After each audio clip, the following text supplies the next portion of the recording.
దర్యాప్తు అవసరాలు మీ వయసును దృష్టిలో ఉంచుకుని విచారణ స్థలంగా నందినగర్ నివాసాన్ని నిర్ణయించామని, అధికారిక రికార్డుల ప్రకారం మీ నివాసం కాని ఇతర ప్రదేశంలో విచారణ నిర్వహించాలన్న మీ అభ్యర్థనను ఆమోదించడం లేదని సిట్ స్పష్టం చేసింది. ఈ విచారణలో అనేక ఎలక్ట్రానిక్ ఉపకరణాలతో పాటు సున్నిత స్వభావం గల పత్రాలు ఉపయోగించాల్సి ఉందన్న ప్రత్యేక దర్యాప్తు బృందం వాటన్నిటినీ ఎర్రవల్లికి తరలించడం కష్టతరమవుతుందని వివరించింది. అందుకే విచారణ నిమిత్తం నందినగర్ నివాసంలో ఆదివారం మధ్యాహ్నం తప్పనిసరిగా అందుబాటులో ఉండగలరని సిట్ తాజా నోటీసుల్లో పేర్కొంది. అయితే దీనిపై మరిన్ని వివరాలను మా కరెస్పాండెంట్ సవీన్ అందిస్తారు. సవీన్, చెప్పండి.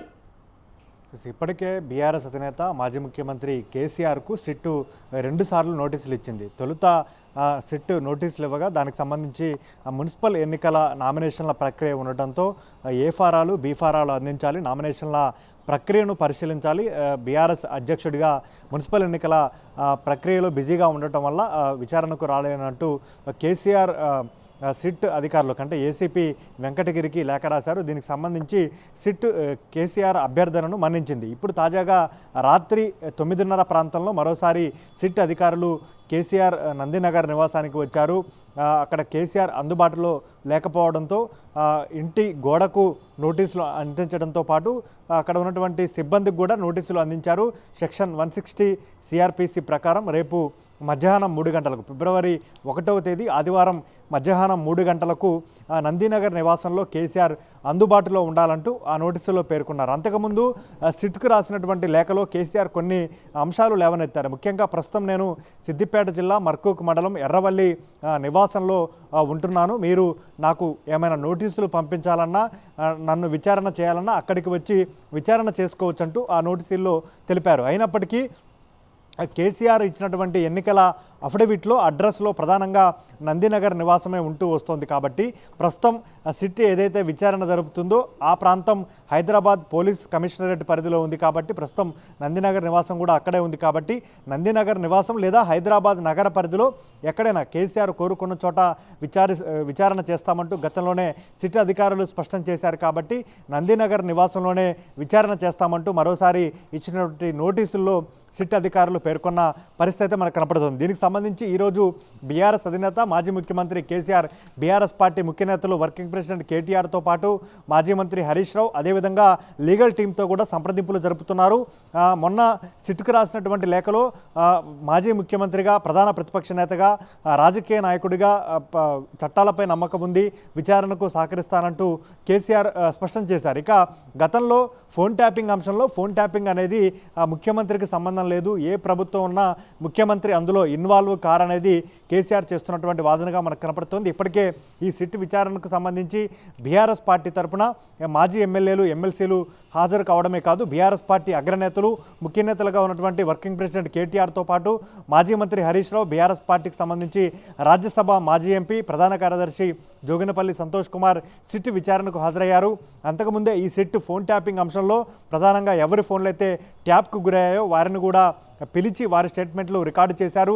అదేవిధంగా ప్రధానంగా ఎవరైతే అధికారులు ఇందులో ఇన్వాల్వ్ అయ్యారని భావించారో వారిని సైతం పిలిచి విచారించి వారి స్టేట్మెంట్ రికార్డు చేశారు. ఇక ప్రభుత్వ ప్రధాన కార్యదర్శులుగా పనిచేసినటువంటి, గతంలో పనిచేసినటువంటి సోమేష్ కుమార్, శాంతకుమారి వీరి స్టేట్మెంట్ కూడా రికార్డు చేశారు. ప్రస్తుతం ఫోన్ ట్యాపింగ్ అంశంలో సిట్ ఆధ్వర్యంలో విచారణ కొనసాగుతోంది. దీనికి హైదరాబాద్ పోలీస్ కమిషనర్ సజ్జనార్ నేతృత్వం వహిస్తున్నారు. కాబట్టి వరుసగా సిట్ ఎవరైతే ఫోన్ ట్యాపింగ్ అంశంలో వారి పాత్ర ఉంది, గతంలో ఎవరైతే స్టేట్మెంట్లు ఇచ్చారో వారిచ్చినటువంటి వాంగ్మూలం ఆధారంగా ఎవరెవరి పాత్ర ఉంది, ఎవరిని విచారించాలనే దానిపైన సిట్ వరుసగా నోటీసులు జారీ చేస్తూ విచారణ చేస్తున్న పరిస్థితి మనకు కనపడుతోంది. ఇప్పుడు గతంలో బీఆర్ఎస్ పార్టీ వర్కింగ్ ప్రెసిడెంట్ కేటీఆర్ను కూడా సాక్షిగానే విచారించామంటూ సిట్ చెప్పింది. ఇప్పుడు కేసీఆర్ను కూడా సాక్షిగానే విచారిస్తున్నామంటూ చెప్తోంది. కాబట్టి సిట్ విచారణకు హాజరు కావాలా వద్దా అనే దానిపైన బీఆర్ఎస్ అధినేత కేసీఆర్ సంప్రదింపులు జరుపుతున్నారు, తర్జన భర్జనలు పడుతున్నారు. గతంలోనే ముఖ్యమంత్రికి సంబంధం ఉండదంటూ కేసీఆర్ చెప్పారు. కాబట్టి సిట్ విచారణకు హాజరవుతే ఏ విధంగా ఉంటుంది, హాజరు కాకపోతే ఏ విధంగా ఉంటుంది, నోటీసులు నందినగర్లోని నివాసంలో గోడకు అతికించడంపై కూడా బీఆర్ఎస్ పార్టీ అభ్యంతరం వ్యక్తం చేస్తోంది. 9.5 ఏళ్ళు ముఖ్యమంత్రిగా పనిచేశారు, ప్రస్తుతం ప్రధాన ప్రతిపక్ష నేతగా ఉన్నారు, పార్టీ అధినేతగా ఉన్నారు.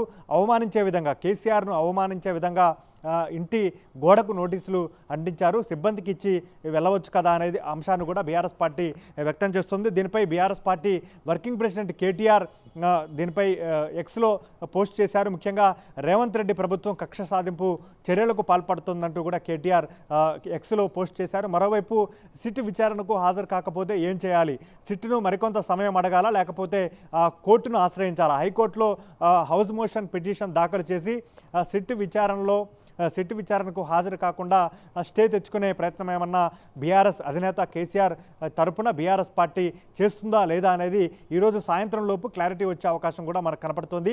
ఓవరాల్గా ప్రస్తుతం బీఆర్ఎస్ పార్టీ అధినేత మాజీ ముఖ్యమంత్రి కేసీఆర్కు నోటీసులు ఇచ్చారు కాబట్టి కేసీఆర్ ఈ నోటీసులకు ఏ విధమైన రిప్లై ఇస్తారు, గతంలో అడిగినట్లుగానే సమయం అడుగుతారా లేకపోతే రేపు యథావిధిగా హైదరాబాద్ నందినగర్లోని నివాసానికి చేరుకొని సిట్ విచారణకు హాజరవుతారా అనేది కూడా ఇక్కడ ప్రధానంగా ఉత్కంఠ సస్పెన్స్ నెలకొని ఉందని చెప్పుకోవచ్చు. దీనికి సంబంధించి సాయంత్రంలోగా పూర్తిగా స్పష్టమైన క్లారిటీ వచ్చే అవకాశం కూడా మనకు కనపడుతుంది. అంటే ఎర్రవెల్లి నివాసంలో లీగల్ టీంతో పాటు బీఆర్ఎస్ పార్టీ ముఖ్య నేతలతో కేసీఆర్ సంప్రదింపులు జరుపుతున్నారు. అంటే గతంలో కేసీఆర్ విద్యుత్ కొనుగోలుకు సంబంధించి ఒప్పందానికి సంబంధించి బీఆర్ఎస్ పార్టీ అధికారం కోల్పోయిన తర్వాత అధికారంలో ఉన్న సమయంలో ఛత్తీస్గఢ్ రాష్ట్రంతో విద్యుత్ ఒప్పందాలకు సంబంధించి కాంగ్రెస్ ప్రభుత్వం రాగానే ఒక జ్యుడిషియరీ కమిషన్ ఏర్పాటు చేసింది. జస్టిస్ ఎల్ నరసింహారెడ్డి చైర్మన్గా కమిషన్ ఏర్పాటు చేస్తే ఆ కమిషన్ చైర్మన్కు వ్యతిరేకంగా సుప్రీంకోర్టుకు కేసీఆర్ వెళ్లారు. ఆ కమిషన్ చైర్మన్ మార్చాలంటే సుప్రీంకోర్టు మార్చాలని తీర్పిచ్చింది. ఆ తర్వాత జస్టిస్ బి మదన్ లోకూర్ నేతృత్వంలో కమిషన్ ఏర్పాటు చేశారు. ఆ కమిషన్కు లేఖ ద్వారా కేసీఆర్ తన అభిప్రాయం తెలిపారు. ఇక మేడిగడ్డ బ్యారేజ్ పిల్లర్ల కుంగుబాటు, కాళేశ్వరం ప్రాజెక్టు నిర్మాణంలో అవకతవకలు చోటు చేసుకున్నాయంటూ కాంగ్రెస్ ప్రభుత్వం రేవంత్ రెడ్డి సర్కార్ ఏర్పాటు చేసినటువంటి justice Pinaki Chandra Ghose PC Ghosh commission కూడా కేసీఆర్ విచారణకు హాజరై బీఆర్కే భవన్లో విచారణకు హాజరయ్యారు. తాను చెప్పాల్సినటువంటి అంశాలను చెప్పారు. ఇప్పుడు ఫోన్ ట్యాపింగ్ అంశంలో కేసీఆర్ విచారణకు హాజరవుతారా లేదా, ఫోన్ ట్యాపింగ్ అంశం అనేది ముఖ్యమంత్రి పరిధిలోకి రాదు అనేది కేసీఆర్ పదే అధికారం కోల్పోయిన తర్వాత కూడా అనేక సందర్భాల్లో చెప్పారు. కాబట్టి విచారణకు హాజరవుతే ఏ విధంగా ఉంటుంది, విచారణకు హాజరు కాకపోతే ఏ విధంగా ఉంటుంది, ఒకవేళ విచారణకు హాజరు కాకుండా ఆ కోర్టులను ఆశ్రయిస్తే ఏ విధమైన తీర్పు వచ్చే అవకాశం ఉంది, వీటన్నిటిని పరిశీలించిన తర్వాతనే కేసీఆర్ సిట్ విచారణకు హాజరు కావాలా వద్దా అనే దానిపైన నిర్ణయం తీసుకునే అవకాశం కూడా మనకు కనిపిస్తోంది. Okay, thank you సెవిన్.